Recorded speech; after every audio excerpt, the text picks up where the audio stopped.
Okay, so Simon Mugglestone here at the Bannister Miles today, out running in. I think you're in the second race here today. Second race, yeah. In the rain, which we're hoping is going to go off as the day progresses. Now, you're quite an interesting competitor. Tell us a little bit about your history and background, what you did back in the 80s. I was quite a serious runner back in the 80s when I was a student here at Oxford, and I won the European Junior 5,000 metre title way back in the mist of time in 1987. It was, yeah, in Birmingham, which was a great day. And then I came up to Oxford, had a great time here. Enjoyed running for the university. What did you do in Oxford? What was your subject? So I studied geography at Hertford College, and then obviously joined UAC and ran for the club as well. Had some good times, and did a few varsity matches as well. And obviously I had a little crack at the 4-minute mile all those years ago. And tell us what some of your PBs are from back then. So I ran 3:58 for the mile, 7:47 for 3,000 metres, and 13:28 for 5,000 metres. Those are my best times on the track in my early 20s. And then did you not run for years, or did you just not compete? Did you tell us about your hiatus? Unfortunately, I got injured once when I was warm weather training in Florida, and I hurt my Achilles tendons, and I had both of them operated on. And unfortunately, the operation was unsuccessful.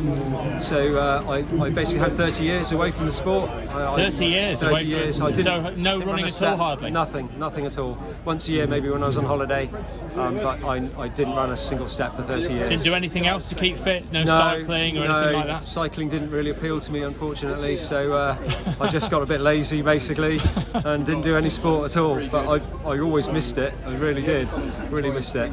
So how are the Achilles holding up now then? If they were... Well, touch wood, they're okay. So I started back running only 2 years ago. Really, it was to help my wife, who was doing couch to 5k. So it all started off doing 100 metre jog, and a bit more and a bit more. Eventually I worked my way up to 5k, and then I met a guy when I was out running along the Tarka Trail in North Devon, and got chatting to him, and one thing led to another, and I just started doing a few more miles. And then about this time last year I did my first race, and got back into it, which has been amazing. I've just had a second bite of the cherry, really. So you're in the Devon area, which I think lots of runners would know as Joe Pavey territory. Absolutely, yes, indeed. Her neck of the woods. She's an icon, an absolute icon. Yeah, and you that's where you live and train now. That's how you got back into it. Yeah, I live in Bideford, and I train on the Tarka Trail, and my club, Bideford AC, has got some amazing Masters athletes. We've got Ronnie Richmond, he's a veteran, but he set the British record a couple of weeks ago for the 50k. Outright, and we've got Martin Colwell, who's my age. We've also got a guy called Pete Hockin, who's the British marathon record holder for 60-year-olds. So must be something in the air down there that suits the older runners, I think. And because you're obviously running really well as a Masters runner, what would you say the secret is? Is it to have 30 years off to let your body recuperate? It certainly helped for me, that's for sure. But I think it's a very different ballgame running as a Masters. I think recovery is important, and consistency, really. It's when I started back again, I tried too hard, get a bit injured, start again, and my best performances have come when I've just been running day in, day out, and being consistent with the training.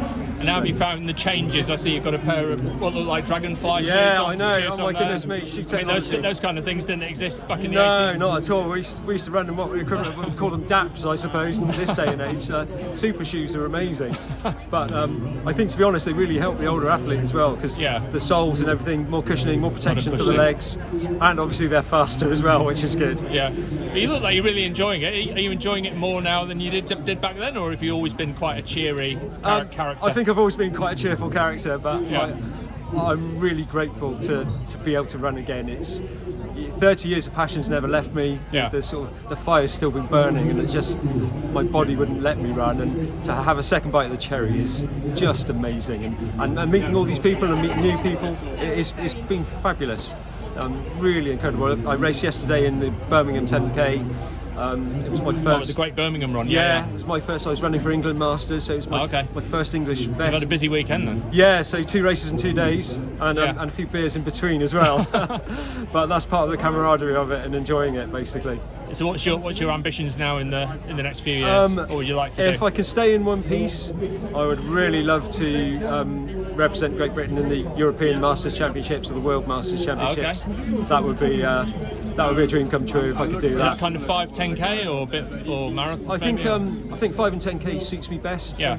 Love to have a go at a marathon one day, but I think probably realistically I'll stick with the 5 and 10k. Yeah. Maybe cross country as well. Go back and revisit the cross country. Yeah. Oh well, we'll keep an eye on your results. Brilliant. Thank you. Well done.